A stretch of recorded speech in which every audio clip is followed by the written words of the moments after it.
It's time for the Access of Easy podcast, the weekly technology digest that keeps you ahead of the curve.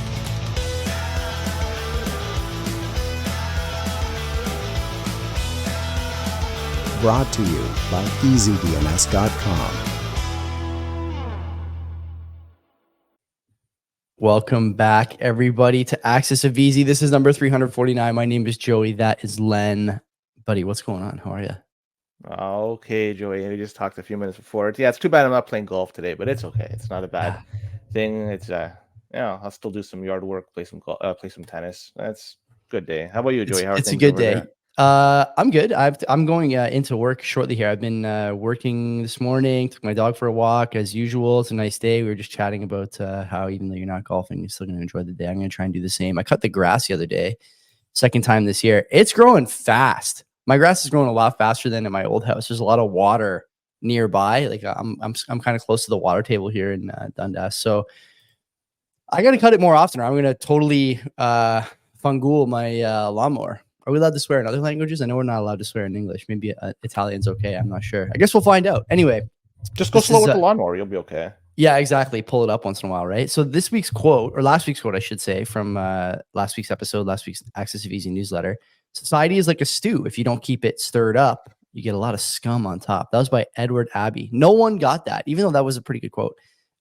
This week's quote, the majority is never right. Never, I tell you. That's one of these lies in society that no free and intelligent man can help rebelling against. Who are the people that make up the biggest proportion of the population? The intelligent ones or the fools? The remnant or the masses, Len, is another way to phrase the end of that quote. If you know who that was, let us know in the comments. Don't look it up. Don't Google it. Only encyclopedia searches are allowed. Paper and pen. You have to unroll your scrolls from 1910, 1915, 1920. Oh, you don't have to go that far back. You never know. I don't know. Do you know who said that? Is it a recent one? I don't know. It could be recent, but I have no idea. But yeah, you could pull out your Encyclopedia Britannica from the early 2000s and still CD-ROM? CD-ROM? No, the physical copy. I'm sure they still had paper copy back then that were still issuing those books. I don't know. Anyway, if you know, you get your next round of renewals on EasyDNS. So definitely throw that in the comments. Len, handful of stories today, buddy. Where do you want to start? Let's talk about this REvil ransomware. And I had to do some research on how to pronounce it. I think it's REvil. Is it REvil or REvil? See, I've because the E is capitalized. So why is the E, I've heard more REvil when I was looking, but I'm going to stick with that. So I apologize to the group if I'm mispronouncing the name. Don't keep attacking me. I'm just getting it from some other sources. But we got news about the sentencing of this gentleman by name of Yaroslav Vasinski, and he's a Ukrainian national, and he was involved in the REvil ransomware operation. And REvil ransomware was a ransomware as a service. I love those. This is a group that was targeting businesses and demanding ransom payment in exchange for decrypting their data. And Vasinski, also known by the alias of Robotnik, that's a throwback to Genesis. You sort of stolen from Sonic the Hedgehog, right? Not great. Come on, like we can do better. Also, that guy not very physically attractive. Not the physiognomy you want to be comparing yourself with, I don't think. Anyways, he was reportedly involved with over 2,500 of these REvil attacks and collected ransomware demands, or at least demanded up to $700 million from their victims. This guy was going for an absolute home run here. And the tactics involved what they called a double extortion theme. So two of these, like not only did he encrypt the data, and that's pretty bad, but also he stole it. So he did everything. Then the stolen data was used for leverage to pressure victims into paying the ransom, and then he threatened to leak the confidential information online if the ransom demands were not met. So this guy was a real piece of work, and this guy was extradited to the U.S. back in March of 2022 and has since pleaded guilty to these charges, connected to 9 different ransomware attacks targeting different U.S. organizations. And while he was going to face the potential maximum of 115 years, he's not going to be given the Ross treatment here, because he's ultimately received a reduced sentence of 13 years in order to pay back $16 million to victims. wondering, where did that $16 million come from? And does he have anything extra? Is it worth it for him? I don't know. But anyways, it reminds me of this, just a little bit. This reminds me of that case coming out of Hamilton. Remember that young gentleman coming out of Hamilton? Sure do. It just, this kind of reminds me of that. They're from the same neck of the woods. I think, was the other guy from Ukraine or was he Russian? I don't know. Either way, just, it's an interesting story. This guy, Ross got a lot more. This guy got a lot less. What happened? I don't know. But 13 years seems like a slap in wrist given what's been done here. Yeah, I don't really have any other comment here. It's mostly a sort of factual article and a recap, but it's good to see at least the guy's getting some jail time, right? I know you mentioned there the sort of the calculus on his part. What are the odds that he's got a little stack of either US dollars or Bitcoin or Monero or whatever hiding somewhere, 12 words at a time in all these different locations? I would say pretty good, probably, right? If he gave back 16 million, the likelihood that he kept a few more million, especially because if you look at the article here, according to the U.S. Department of Justice, Vasinski, also known by Robotnik, was involved in 2,500 attacks, demanded payments surpassing 700 million. Who knows about how much he actually got? But it seems like that 13 million number, 16 million number, it's a little low. What do you think? Yeah, and if you even want to break it down further, the fine itself, I mean, doesn't seem to correlate with how much he was trying to ask for in ill-gotten booty, but the amount of years he got, let's even go like a step further. CZ, 4 months. Yeah. Was it 4 months? Something like that. Yeah. Well, like, come on. A few billion or something in fines. I forget now, but yeah. But you could make an argument that his was even much worse than this dude. So like, I don't know, man. I mean, it just seems like there's not a fair way, at least the perception is, for justice. I don't know. Isn't this just another like tentacle on the sort of broader octopus? Terrible analogy for me here on a Friday morning, but it's thematically the same thing we've been talking about a lot. Like the systems that are trying to control these things and prevent these things and address these things, even on the judicial justice side, they just don't work anymore. They just don't. Like there's no playbook for this. It seems to be very subjective. There's no consistency. This was in America, and again, like no consistency anyway. So let's go on to the next story. Interesting, all the same though. Something going on here with the changes. Yeah. WordPress is the next one because there's a critical security vulnerability that was recently discovered in the Lightspeed Cache plugin. And this is obviously for WordPress. And this vulnerability is classified as a stored cross-site scripting flaw, which means that the attacker can inject malicious code into a vulnerable website, and then that could be used to steal data, take control of the website, or even worse, I guess, deface it.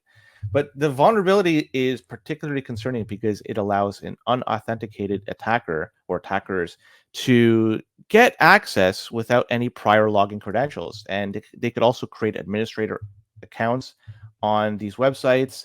And the rogue accounts typically have usernames like WPSUPP-user. So if you see anything like that, or WP-config user, that's another one. That means there's potential your account has been compromised or your WordPress has been compromised. And there's an importance here for people to update the Lightspeed Cache plugin to the latest version, 6.2.0.1, as soon as possible. So all versions of the plugin except 5.7.0.1, 6.0, 6.1, and 6.2.0.1. That's a lot of numbers I said. They're vulnerable. So any other version than that I mentioned are vulnerable. So according to the estimates, around 17%, slightly less, of websites out there are using Lightspeed Cache that are still running vulnerable versions. That's a significant number, and it's making them prime targets for attackers out there.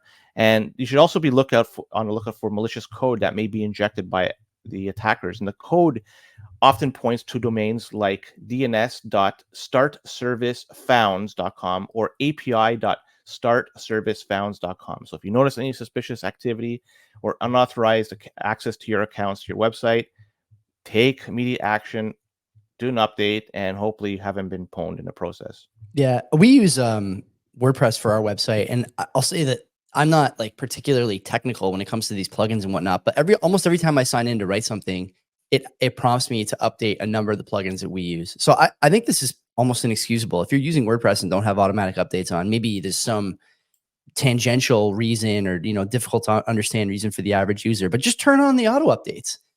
Everyone knows that these things are under attack. We do this show every week, and I would say we hit WordPress, I don't know, once a month, probably something like that. It's like a plugin or some issue with, something related to website building that WordPress is touching.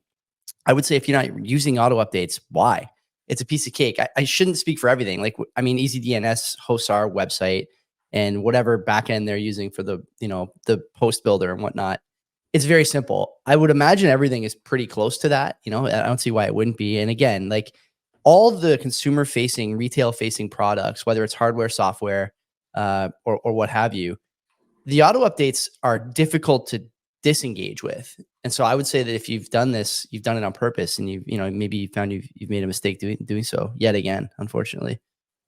Now, a good VPN story, and this is a good call to action for people out there, because given what's happening in the United States and TikTok, we'll be talking about TikTok in a bit, there may be a number of people out there still wanting to use the service, and they're going to be using VPNs. Now, there's been a recent report by Krebs Security, and it's basically casting a shadow of doubt on the perceived invulnerability and invincibility that comes around VPNs. And VPNs, they're used to encrypt internet data or traffic and also shield online activity. But researchers have identified a potential vulnerability that could compromise the protection on untrusted networks.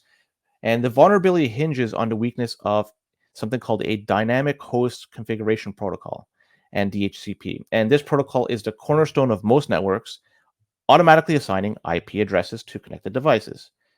And it's researchers from Leviathan Security discovered that a method of attack for attackers, and they're exploiting DHCP and potentially bypassing the user's VPN network on the same network. So when a device connects to a network, it broadcasts a message it's seeking an IP address, and attackers could then exploit this by setting up a rogue DHCP server that impersonates the legitimate one. And the fake server could then send a deceptive response, tricking the user's device into connecting to it rather than through the genuine DHCP server. And if the attacker is successful, the user's internet traffic will be routed through the attacker's rogue server. And this effectively bypasses the VPN encryption, potentially exploiting all the user's information when they send it out through the internet. And the user will be unaware of this through the whole process. And really the big thing here is don't connect to any public networks. That's a real big thing. So if you're going out and there's a public Wi-Fi or a hotspot or whatever like that, don't do it. Try to avoid it. If it's a network that is public, it's not untrusted, and you don't know what's happened. So be very careful. And also, if you are going to use it, avoid at all costs entering passwords in those public Wi-Fi settings, because if you do, you go to your bank and you enter a password or anything, that information could then be stolen and used against you. Also, another option, you could also consider using firewall or additional security software alongside your VPN, but it's difficult to do so on a phone. On a computer, it's more so you could do it, but it's just be careful if you're using a VPN. There's a lot of networks out there that have been compromised, and you're not safe by using it. Interesting side note here. I'm surprised you didn't touch on. One way to mitigate, I'll just quote right from the article, using a device powered by Android's operating system, which apparently ignores DHCP option 121. So they just don't reroute, I guess. Even if you get compromised somehow, they won't reroute your data through this rogue actor. The public network access thing drives me insane. I don't know what Androids are like. I'm sure there's a similar feature. I know on my phone, anytime I go to a place with public Wi-Fi, I have it set to automatically turn off my Wi-Fi connection immediately. If I get inside of a geofence near the gym, for example, my Wi-Fi turns off, because the gym is free Wi-Fi, right? And they expect that you're going to connect and use their data to play your music and take your Snapchats and send your thirst traps to your friends and your potential next mate. Sad state of affairs in gym culture, but that's a story for another time. I think a lot of places are like this. Libraries, Len, universities. I don't know why you take a chance. Think about all the precautions you take at home, right? You have a computer running antivirus software. You might use VPN. I know for me, I have router level security as well. All sorts of different measures that I take. And then you leave your house, and out of pure convenience and to not burn 100 megs of data listening to music, you connect to the gym Wi-Fi. What's the point of all the other actions? You know, like you're putting yourself at risk. I'll never understand that. And I know people listening to this show probably are not making that same mistake, but clearly a lot of people are. And that's how you get stories like this. It's crazy to me that this still goes on. I don't know how is it allowed even? Like at places like Family Fitness, that's 30 years ago. Good Life, Crunch Fitness. What's another good example? Like even restaurants around town here have free Wi-Fi. Shouldn't they have to have like an insurance policy attached to that Wi-Fi availability? The more data that goes through there, the more that they should have to tell the people who are using it, like, hey, if you get grabbed, you know, we have insurance against that, or you need insurance, something. This is again like an evolution of things that has not been captured by the systems that we rely on. Certainly not here in Canada. I don't know if this is the case other places, but this stuff, it's crazy to me. This still goes on. Insane. What insurance could they provide? They're I have offering no the idea. service for free. I have no idea. But like you're offering this service that's clearly dangerous to people using it. And if you offered anything else that was dangerous to people using it, you'd have to give a disclaimer, a warning, something. I know some free Wi-Fi's have like that terms and conditions splash page that pops up, but like I don't know. I'm not sure, Len. It's just bizarre to me that this is still going on. People connecting. There you go. To, That's like that's when you get those terms and conditions. That's basically them washing their hands of any sort of attack. And maybe, maybe you're prime. So stay away from those ones. Yeah, stay away from them all. If the internet has T's and C's, do not connect. Just use your data. Yeah. So let's talk about the APT group, and this is responsible for an attack on MITRE Corporation, and it's a not-for-profit group, and it's believed that it's a Chinese hacking group that's behind this. I took a look at MITRE Corporation. It's not for profit, so it's not publicly traded. So I was wondering to see if, so it's unknown what the Chinese hacking group, what their motivation is behind this attack. But it highlights the concerns, the trend that there is cyber criminals targeting cybersecurity organizations. And we'll be talking about something we talk about all the time, Avanti, in just a second. So the attackers used a multi-layered approach, and they're deploying a variety of web shells and backdoors to establish footholds within the MITRE network. And it's also evading detection.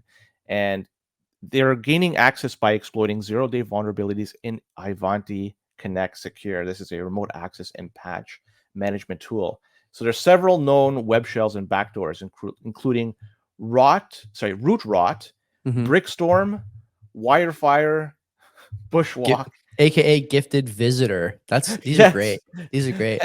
I should have been calling myself that when I was like, you know, up to no good after 12 a.m. in my early 20s. Here comes the Gifted Visitor. And there's the Bushwalk and deflush. Anyways, so they're deploying a bunch of these, a combination of these web shells and so forth. And the attackers aim to gain persistence within the network, stealing data and potentially disrupting MITRE's operation. And really just have to be more vigilant than ever to just look at what's going on in your network and see if there's any malicious activity or suspicious activity going within your network. And that Ivanti stuff, we talk about this more than enough. I don't know. This stuff should be flushed down the toilet as soon as possible. I can't see. How could anybody have confidence in this stuff? But anyways, that's basically it. There's not much else I could add to this story. Yeah. What else is there to say, really? I will say that I'll just add, you know, parenthetically here that it seems to me that, you know, a year ago or so when we started doing this, we were talking a lot more about the style of attack and how these things were like, you know, easy to avoid. Over the last like 3 or 4 months, one thing I've noticed, and you've probably noticed the same, these attacks are hard to catch. So they're happening and it's not like immediately obvious that there's like a breach or whatever. And so, you know, in this one, it talks about how they were able to monitor some of the network traffic and see that there was a problem like after the initial issue popped up, for lack of better phrasing there, again, very early here Friday morning. But yeah, like it seems to me like the attacks, the nature of the attacks is not necessarily getting more complex, but the track covering in real time is getting better. And it's becoming harder and harder for Avanti to figure this stuff out. This makes me laugh. You're right. I don't know. How many years of free credit monitoring are these guys going to have to give out when all's said and done? Do they stack? I don't know. Centuries at this point, if it's true, like if they actually, you know, stack. Oh, yeah. Well, that's going to cause them to go bankrupt eventually. Short their stock. Short. That's what I would say.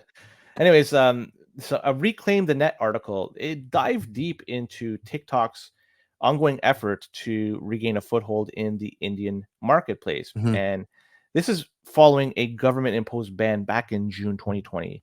And the ban cited national security and privacy concerns, and it heightened tensions between India and China. So kind of similar to what's going on right now with the United States and their efforts to ban TikTok.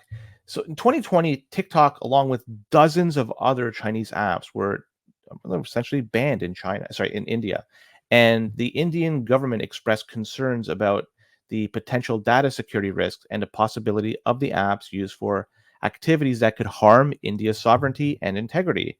And this move came for a huge blow to TikTok because they had a huge foothold in India at the time, some Yeah. 200 million users. So it was just a very short period of time. That's a That thing was fifth. That's a growing fifth of the population or so, right? I think they had a billion, a billion little plus bit. in India. Yeah. Yeah. And it was growing, and it wasn't available for very long. So it gained it gained foothold really quickly, and it could have Yeah. been, half a billion quite soon, shortly thereafter. Anyways, since that ban, TikTok, they are still working hard to get back in the lucrative Indian marketplace. And the company has taken several steps to address the Indian government's concerns. And so they emphasized its commitment on data security, and they're reportedly offered to store the Indian user data to be done within the country's borders. So Doesn't all matter. Indian users, Doesn't matter. Yeah. agreed. Doesn't And matter. they also help alleviate concerns about data being accessed by the Chinese government. And the company has also pledged to strengthen its content moderation efforts to ensure compliance with Indian regulations and prevent the spread of harmful or offensive content. And TikTok also says they're willing to work with the Indian government to meet all regulatory requirements and address any lingering security anxieties. Hmm. But the Indian government still remains cautious and hasn't signaled anything to go ahead and undo this ban. So TikTok's proactive measures may have been all for naught, but they're still trying very hard to work this out. But this is on top of there's ongoing political tensions between India and China. And there, anything to improve it would be a welcome note for both countries, but nothing seems to be moving ahead. There seems to be a stalemate for the most part. So TikTok's return in India is unfortunately it's not going to take place, at least for now. And there's a lot of competition out there because India has released, at least Indian companies have released significant copies, mockeries, whatever of TikTok, and the Indian people are using that in place of TikTok. So they have the capacity, they have the capability of developing this type of software. So you know what? This is going to be a domestic Indian product that's going to take over, and it has taken over since then. But TikTok, they're fighting hard to come back into India. And you know what? What you see here is the exact same thing what's going to happen in the United States. Yeah. They're going to fight very hard to get in. And I'm not a big fan of TikTok, but banning something, how far do you go? Do you ban the next thing and next thing and next thing beyond that? But I'm just a player in all this. I could just watch how this thing play out. I have no way to stop anything, even if I like it or dislike it. So, I just got my popcorn ready. Yeah, I think it's a little different than what's going on in the U.S. only for the reason that the U.S. is citing clearly that in China, U.S. social networks are not allowed to exist and proliferate. Instagram, Facebook, all that stuff. You can't have it over there. And we're letting it go over here. In Canada, there are a number of rights activists and legal scholars who are saying, look, to your point, we can't just ban stuff because it's a slippery slope. What we should be doing, and what TikTok has refused to do in this case, the US, and will likely do the same here in Canada, they will not let you turn off the algorithmic feed. And if you separate out, oh my God, excuse me, if you separate out the data problem, right, the storage or whatever, we'll store it domestically, we'll domicile in your jurisdiction when you can see the data storage. Like, I don't buy that, you don't buy that, no one buys that, but they could solve this problem by turning off the algo or allowing people to turn off the algo and just see stuff that they follow or want to see and initiate seeing. As everyone knows, the algorithm feeds Chinese kids higher quality content in China than kids in America or the States. Here you'd get girls in booty shorts dancing around and doing squats. Over there, you get stuff like engineering and mathematics. This is well known. And the other thing I would say, again, to your earlier point about this slippery slope and banning everything, David Sachs has a good take on this. If you look at the TikTok legislation, very clearly vague stuff about how anyone who's perceived to be or is captured by a foreign actor has to divest their company. I think we talked about this before, how if you squint, you could see how Elon or Mark Zuckerberg or whoever, if they allow for certain things to exist on their platform that are, you know, even not necessarily anti-government, but anti-simple governance, stuff about money, stuff about economics, stuff about immigration, whatever, they could be perceived to be captured by a foreign actor. Trump is a great example. You know, every day Hillary Clinton is emerging from her coffin and talking about how this guy is captured by Russia over and over and over again. Clearly he is not. Like, it's a fake story, but hasn't stopped anybody so far. And if you start doing this with other people who you don't like, you can capture their companies or have them divest, and pretty soon everything becomes, you know, quote unquote American or pro-America, which, as we know, is just code for never allowing dissent. It's a bad situation, and I'm looking forward to seeing how TikTok fights through this stuff and navigates this stuff. Even though I don't think they will win, and I hope they don't win, the concessions they make will set precedent for other social networks, other governments, et cetera, et cetera. So it's definitely worth keeping an eye on. The algorithm, if they allow people to turn it off, I don't think that's going to be satisfactory to appease the lawmakers. You have to open up the code to be analyzed in totality, because you could put a checkbox or a tick box saying, yeah, turn off the algorithm, and it feeds you random stuff. But you don't know for certain. But you wouldn't have, there would be no second feed. So for example, up until 5 years ago, Instagram didn't have an algorithmic feed. When I went on Instagram, it was all the people I followed. I saw their stuff, my friends, my family, brands or athletes, whatever. And if there was nothing new to see, there was nothing new to see. And then around that time came the algo feed, where infinite scroll became the default mechanism through which you browse those apps. And so no matter what you do, and no matter how much you scroll, there's always something new for you to see. That's the problem. If it's stuff that I want to see and I initiated the follow, fine. And when I run out of content, it tells you you're at the end of the feed. But without doing that, even opening the code, it doesn't matter. Like, that's the issue. The issue is this algorithmic feed that they say is targeting kids for what they want, which is probably true. But kids don't know what they want. You know, the youth don't know what they want or what they need. Any 13 or 14-year-old guy will just scroll through booty shorts pictures all day long if you let them. You have to control what comes through. The same way that we don't let kids, you know, buy pornography or buy booze or buy cigarettes. They don't know any better. They can't process the information. They don't know what to do with the information that's coming to them, and they're captured by it. That's the thing we have to stop, in my opinion. The code is good too, but it's that feed. Even if you open up the code, it can't exist the way it exists today. Well, correct. For a lot of people. But it just turning it off doesn't satisfy the fact that it won't be doing it moving forward, because without analyzing the code, it could still be doing it in a discrete manner. And infinite scrolling is always going to be available. Go on Tor, use a Tor browser, go and use a VPN, be as secure as possible, open up YouTube, and you could infinitely scroll through anything without providing any information from your computer, your IP address. I see your point. I see your point. So, yeah. So like that's the thing. So if they allow that, you have to say, here's the code, and somebody would have to analyze, or a group of people have to analyze, just to ensure that, yeah, there is nothing that is being fed from one video to the next. There's no metric being sent over, and it's not tracking the user. It's just truly random. And if it is like that, I would be a little bit more appeased to what's happening with TikTok. Now, the stealing of data, I have no idea if there's a microphone on at certain times. I mean, for sure there is. For sure. And, you know, if you take that into a board meeting and you're talking about intellectual property, and where does that information end up going? Now, one would argue, okay, maybe the operating system is preventing it, but some of these operating systems are closed source, so you don't even know yourself. So there's a lot of questions that we'll never be able to have answers to. So TikTok was a Trojan horse, and unfortunately, a lot of people have been infected by whatever it is that they try to do. Like, people's minds have been warped as a result. Anyway, that's it for this week. That was 349. Don't forget, subscribe to the podcast. Len and I we're putting in work here. Friday morning, I should be asleep. Never mind talking about the latest, greatest data breach and overreaching. Newsletters there at accessofeasy.com. You can subscribe to the YouTube channel, the podcast, read the newsletter, because there's like a dozen more stories in there every week that we don't cover here. We just cover the big 4 or big 5, sometimes big 6, depending on what's going on. And that's it until 7.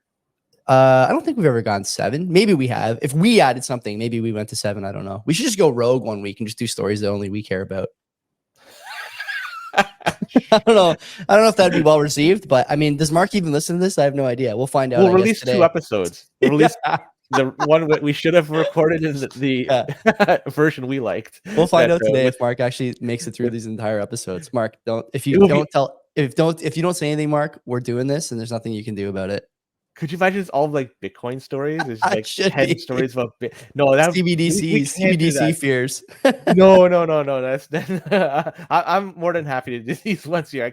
We can't do that. We can't piss off Mark. That's it, everybody. We'll talk to you next week. Okay, take care.